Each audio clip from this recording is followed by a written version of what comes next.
अछूतों को, पिछड़ों को भी मंदिर में प्रवेश का अधिकार मिलना चाहिए। लेकिन बाबा साहब की मंशा एकदम साफ थी, एकदम साफ थी। भैया ताली नहीं बजाओगे तो बहुत अच्छा रहेगा, मेरी बात दिमाग में बैठाइए। बाबा साहब ने 2 मार्च 1930 को मंदिर प्रवेश का सत्याग्रह जो किया, उनकी मंशा थी कि अगर भगवान है तो वो किसी में भेद नहीं करना चाहिए। लेकिन बाबा साहब जो आंदोलन किए वो पूरी तरीके से सफल रहा। वो पूरा मंदिर प्रांगण को चारों तरफ से घेर लिया गया और बाबा साहब और उनके साथियों को मंदिर में प्रवेश की अनुमति नहीं दी गई। इससे ये साबित कर दिया बाबा साहब ने कि तुम लोग अछूत हो, तुम लोग पिछड़े हो, तुम लोग नीची जाति के हो। कोई भगवान तुम्हारा भला करने के लिए नहीं आएगा, बल्कि तुमको तुम्हारा भला स्वयं करना पड़ेगा, कोई भी नहीं आएगा। बाबा साहब ने भारत का संविधान दिया, आपको और हमको अधिकार दिया जो मान सम्मान से खड़े हैं। पुराने जमाने में होता था ना, ब्राह्मण ठाकुर आ जाते थे तो खटिया छोड़ के उठ जाते रहे। अब वही ना बहुत जगह ये परंपरा चलत है, कोनो बाबू साहब आ जाइए, कोनो पंडित जी आ जाइए तो खटिया छोड़ के मनई उठ जात रहा। लेकिन आज के मेहरारू आदमी औरत कुल कहे ने, अरे होई बाभन तो अपन घरे के होई बाबू साहब तो अपन घरे के, हम का अपन कुर्सी छोड़ के उठी। कहती हो ना बहन जी, ये जो मान सम्मान मिला है ना, ये इतना अभिमान का अधिकार जो मिला है, ये भारत के संविधान की वजह से मिला है। इसीलिए संत शिरोमणि गुरु रविदास कहते हैं कि जन रविदास जन्म के कारण होत न को नीच, जन्म से कोई नीच नहीं होता है। और बाबा साहब ने संविधान दे करके संत शिरोमणि गुरु रविदास की वाणी को पूरी तरीके से सिद्ध कर दिया कि जन्म से कोई भी ऊंचा नीचा नहीं होगा। भारत के प्रत्येक नागरिक को एक बराबर अधिकार मिलेगा, चाहे वो खाने का हो, चाहे सोने का हो, चाहे पहनने का हो, चाहे नौकरी करने का हो और चाहे मान सम्मान का हो। लेकिन कुछ लोग लगे हैं भैया लगातार, कुछ लोग लगे हैं लगातार कि आपका मान सम्मान जीता नहीं रहना चाहिए। ये बाबू जगदेव प्रसाद कुशवाहा की धरती है, ये कर्पूरी ठाकुर की धरती है। बिहार की धरती पे हमेशा आने का गौरव मिलता है।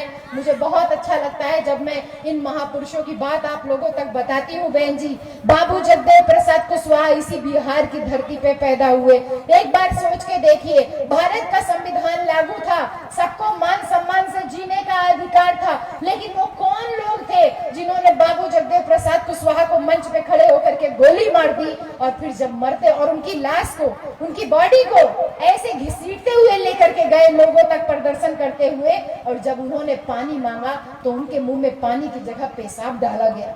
वो कौन से लोग हैं, वो कौन सी व्यवस्था है जो आदमी को आदमी से भेद कराती है? भैया भूल गए क्या बिहार का इतिहास? भूल गए क्या इतिहास बिहार का? अगर भूल गए तो ये जान लो कि बहुजनों, अगर तुम्हारा अब भी खून न खोला तो वो खून नहीं पानी है जो अपने महापुरुषों के लिए लड़ न सके तो बर्बाद तुम्हारी जवानी है, बर्बाद तुम्हारी जवानी है। इस बात को ध्यान रखो मेरे प्यारे भाइयों। बिहार क्रांतिकारियों की धरती है। बाबू जगदेव प्रसाद कुशवाहा ने कितना संघर्ष किया, लेकिन वो कौन लोग थे जिन्होंने एक मरते हुए आदमी के मुंह में पानी की जगह पेशाब डाला? कौन लोग हैं जिन्होंने जब कर्पूरी ठाकुर बिहार के मुख्यमंत्री बने और फिर जब उन्होंने पिछड़े लोगों को और अनुसूचित जाति के लोगों को आरक्षण का अधिकार दिया, आरक्षण का अधिकार तो संविधान में था, लेकिन जब उन्होंने बिहार में उसको लागू करने की कोशिश की, यानी जब उसको लागू किया, तो वो कौन लोग थे जिन्होंने कर्पूरी ठाकुर को बिहार का मुख्यमंत्री रहने के बावजूद ये बोला, अरे कर्पूरी कर्पूरा छोड़ो गद्दी थामो उस तरह, कर्पूरी ठाकुर जाओ अपने घर जाओ और जाके दाढ़ी बाल बनाओ। यानी वो नाई जाति के थे। तो कौन लोग हैं जो इतनी बड़ी बड़ी कुर्सियों पे बैठने के बावजूद, एक मुख्यमंत्री होने के बावजूद उनको कहते हैं, उनकी जाति के नाम से बोलते हैं कि आप जब राम नरेश यादव जी उत्तर प्रदेश में मुख्यमंत्री हुए, मध्य प्रदेश में मुख्यमंत्री हुए थे, तब उनके बारे में भी यही कहा था कि राम नरेश यादव गद्दी छोड़ो, घर जाओ, जाके अपनी भैंस चराओ। कौन लोग हैं बहन जी? जब अखिलेश भैया उत्तर प्रदेश के मुख्यमंत्री हुए थे बहन जी, हुए थे अखिलेश भैया उत्तर प्रदेश के मुख्यमंत्री हुए थे। अखिलेश यादव जी इस नींद वाले मुख्यमंत्री के पहले अखिलेश यादव मुख्यमंत्री का पद जब छोड़े तो कौन सी व्यवस्था है जिसके तहत हमारे बहुजन समाज के अखिलेश भैया की कुर्सी धोआई गई, उनका घर धोया गया, और केवल घर धोया नहीं गया, उसको गंगा जल छिड़क के, गोमूत्र छिड़क के, उसमें पता नहीं कौन कौन सा पंडित जी लोगों को बुला करके उसमें मंत्र फूका गया और उस घर को पवित्र किया गया। अरे आप लोग कौन सा व्रत रखी हो बहन जी, कितना अपने आप को पवित्र करना चाहती हो, जब मुख्यमंत्री रहते हुए अखिलेश भैया का कुर्सी धोया जा रहा है और घर धोया जा रहा है। आप किस खेत की मूली हो? जरा सा कुर्सी पे बैठने का अधिकार मिल गया तो अपने आप को बड़ा हीरो समझने लगे हो।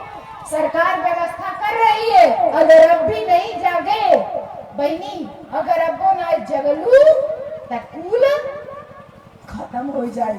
कुल अधिकार मिलल भारत के संविधान की वजह से। बहन कुमारी मायावती उत्तर प्रदेश में 4 बार मुख्यमंत्री बनी भारत के संविधान की वजह से। वो ये कहते हैं अरे चमैया बैठ गई है, ऐसे बोला जाता है, अरे चमैया बैठ गई है। कौन सी व्यवस्था है जो इतने बड़े बड़े पद पे पहुंचने के बावजूद आपको आपकी जाति से अपमानित किया जाता है? बहन जी, ये वही व्यवस्था है जो बरसों पुरानी चली आ रही थी, जो इन लोगों की ऊंची जाति के लोगों की जो मानसिकता है वो आपके लिए बदल नहीं रही है। वो ये जान रहे हैं कि आपको मान सम्मान मिला भारत के संविधान की वजह से, आपका बच्चा नौकरी में आया आरक्षण की वजह से। लेकिन आरक्षण नहीं होता तो चाहे जितनी योग्यता होती भैया, मैं बनारस हिंदू यूनिवर्सिटी में प्रोफेसर तो क्या झाड़ू पोछा की नौकरी के लायक भी नहीं रहती। ये भारत के संविधान की देन है कि आज मैं बीएचयू में प्रोफेसर हूँ। वो ये समझ गए कि इनके जैसन लड़की, इनके जैसन लड़का और इनके जैसन नेता पैदा होते हैं छोट बिरादरी में। अहिर के काम रहल भैंस चरावे के, चमैनिया के काम रहल चमड़ा छुड़ावे के, हाँ, लोहार का काम रहल लोहा पीटे के, सोनार का काम रहल सोना पीटे के, पासी का काम रहल सुअर काटे के, सोनकर का काम रहल सुअर पाले के, कुल धोबी के काम रहल कपड़ा धोए के। संविधान मिलल, कुल जाति के पेशा छूट गए, सब लोग कलम थाम लिए और कलम थाम के डीएम अफसर कलेक्टर बनने लगे, नेता बनने लगे, मुख्यमंत्री बनने लगे और प्रधानमंत्री पद का सपना देखने लगे। तो कुछ लोग हैं जो समझ रहे हैं ये लोग ढेर मजबूत होत जाते हैं, इनके मजबूत ना ही होवे देव के हैं। तो भैया तुहार लड़का तू भेजले हुआ इलाहाबाद जाए के तैयारी करत है, तो लड़का के भेजले हुआ पटना जाए के रह के कोचिंग करत है, तुहार लड़का जाए के दिल्ली में पढ़े के कोशिश करत है। ये समझ गई ने लड़का पढ़त है, सबसे पहले पढ़ाई खत्म करावा।